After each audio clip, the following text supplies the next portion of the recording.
It's Timmy and Tommy's Thanksgiving Secret by Bradley Denton. Timmy and Tommy were best friends. They lived on a farm in the great Midwest with Daddy Mike, Mama Jane, Buster and Scotty the farm dogs, several pigs, a few chickens, and Maybelle the moo cow. Timmy was 5 years old and belonged to Daddy Mike and Mama Jane. But Tommy was younger and an orphan. Even worse, he couldn't talk. But Timmy didn't feel sorry for Tommy, because Tommy was just like one of the family. Mama Jane called him Timmy's adopted brother. Tommy even went out with Timmy every morning to watch Daddy Mike milk Maybelle the moo cow, and Daddy Mike would surprise them both with squirts of milk in their faces. "Ha ha!" Daddy Mike would laugh. "Look alive there!" Then Timmy would laugh too, and Tommy would do the best he could. And even though Mama Jane had said that Timmy didn't have to share his room with Tommy was glad to do it anyway. At night, after they went to bed, he and Tommy whispered secrets that they promised never to tell anyone else. Secrets about all the adventures they'd had together. Oh, what adventures! They fought pirates on the banks of Muddy Pond. They chased buffalo across Grassy Meadow. They explored deserts that looked just like rocky pasture. And best of all, they scaled the dizzying height of Towering Grange solo. That is, Timmy did. Tommy always refused to climb the shaky ladder.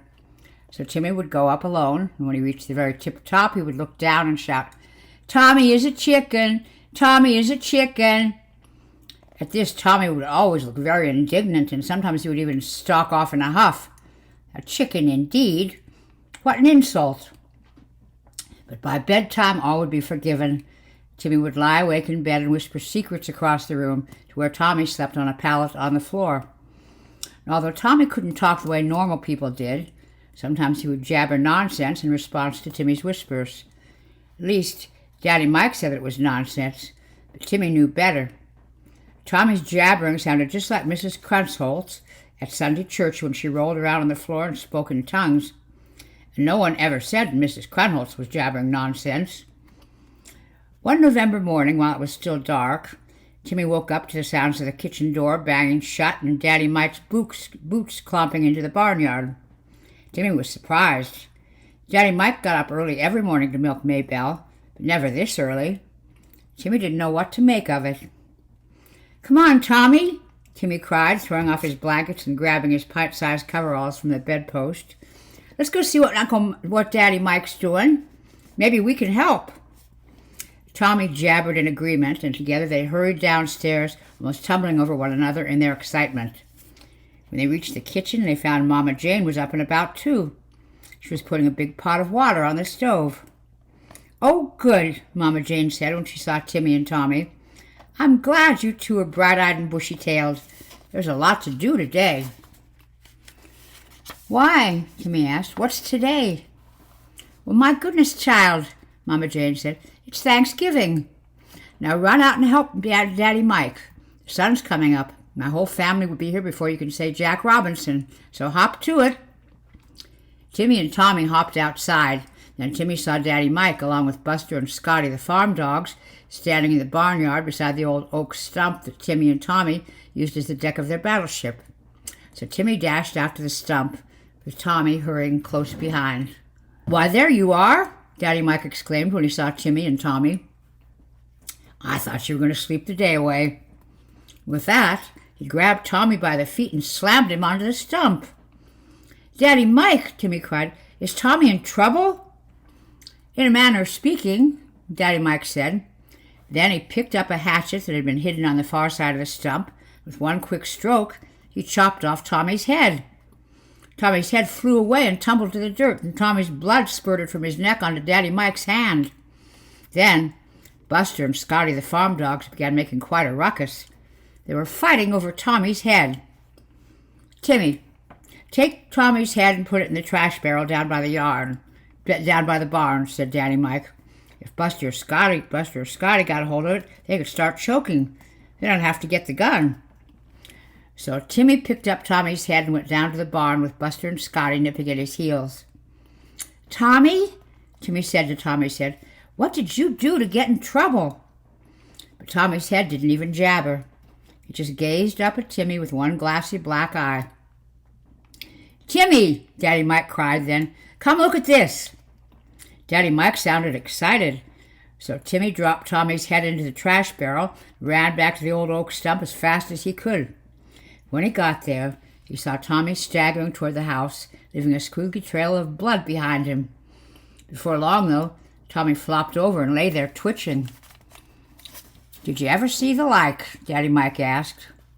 But Timmy didn't have a chance to answer, because Buster and Scotty, the farm dogs, came running back from the trash barrel, snarling and biting at each other all the way. "Quick, Timmy," Daddy Mike said. "Pick up Tommy and take him to Mama Jane while I have a talk with Buster and Scotty." So Timmy went to Tommy and tried to pick him up while Daddy Mike had a talk with Buster and Scotty. But Tommy was big and heavy, so Timmy had to grab him by the feet the way Daddy Mike had done and then drag him to the house. This was hard work. Timmy finally got Tommy into the kitchen where Mama Jane was waiting. Her big pot of water was boiling now. "My goodness, child," Mama Jane exclaimed. "You've left a bloody smear all across my kitchen floor." Then she scooped up Tommy and dropped him into the boiling water. Tommy's feet stuck up out of the water and wiggled. "Why are you doing that, Mama Jane?" Timmy asked. "And why did Daddy Mike chop off Tommy's head?" "My goodness, child," Mama Jane exclaimed again. "How you do go on!" With that, she put on a pair of heavy rubber gloves, pulled Tommy from the water, and plunked him onto the sideboard. Then she started yanking out all of Tommy's feathers. "Doesn't that hurt?" Timmy asked. "It would if I wasn't wearing gloves," Mama Jane said. After all of Tommy's feathers were gone, Mama Jane used a cleaver to cut off Tommy's feet. Then she took a shiny knife, sliced Tommy open, and yanked out his guts. She put most of the guts into a pan and gave the pan to Timmy. "You can take these to Buster and Scotty if you like," Mama Jane said. So Timmy did just that. He watched Buster and Scotty play tug-of-war for a while, and he went down to the barn. He found Daddy Mike milking Maybelle the moo cow. While he sat in the corner to watch, Daddy Mike sprayed him in the face with milk. "Ha ha!" Daddy Mike laughed. "Look alive there!" Later, Grandma Eula, Uncle Augie, Aunt Pearl, and cousins Fred, Earl, Cookie, and Poot all came over for Thanksgiving dinner. Tommy had been cooked all golden and crispy on the outside. When Mama Jane placed him in the center of the table, Daddy Mike cut him up into juicy, steaming chunks.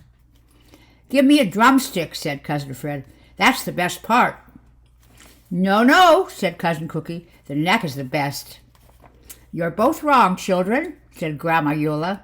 "There's nothing better than a nice plump thigh." "It's a slice of breast for me," said Aunt Pearl. "I prefer a wing myself," said Cousin Poot. "You're all loopy," said Uncle Augie. "I dibs the gizzard. That's really the best part. Did you remember to fry up the gizzard, Sister Jane?" "I surely did," said Mama Jane. She brought Tommy's gizzard to Uncle Augie on a special silver plate. "Yum!" Uncle Augie exclaimed, and he gobbled up Tommy's gizzard in 3 quick bites. Then he leaned back and gave Timmy a big grin. "And now," he said, "it's wishbone time." "What's that?" Timmy asked. So Uncle Augie showed him. He held one side of the wishbone, while Tommy held the other, and they both pulled. The wishbone broke in 2. "You got the big half," Uncle Augie cried. "You get your wish." "What did you wish for, Timmy?" Grandma Eula asked. "I wished for rattlesnakes to bite all of you till you swell up and stink like Maybelle's calf pansy did," Timmy said. So Mama Jane said it was all right if Timmy went outside to play, and he did just that. After a while, he wandered down to the trash barrel by the barn and pulled out Tommy's head. Timmy walked across the barnyard with Tommy's head cupped in his hands, thinking that perhaps he would take Tommy to the top of the towering grain silo at last. But then Daddy Mike came down from the house, calling, "Timmy, you can come back now. We have pumpkin pie." Timmy didn't want Daddy Mike to know that he had pulled Tommy's head from the trash barrel, so he did the first thing he could think of, which was to pop Tommy's head into his mouth, chew it up as best he could, and swallow it. By the time Daddy Mike reached him, Tommy's head was all gone. "It's time for dessert," Daddy Mike said. "And then we're each going to say what we're thankful for. Can you think of what you're thankful for, Timmy?" "Yes, I can, Daddy Mike," said Timmy. "I'm thankful that I'm not adopted." But But as they walked back to the house, Timmy realized that there was something he was even more thankful for. He was thankful because he and Tommy now had one more secret, the biggest one ever, that only the two of them shared. The secret was this: no matter what anyone else thought, the head was the very best part of all.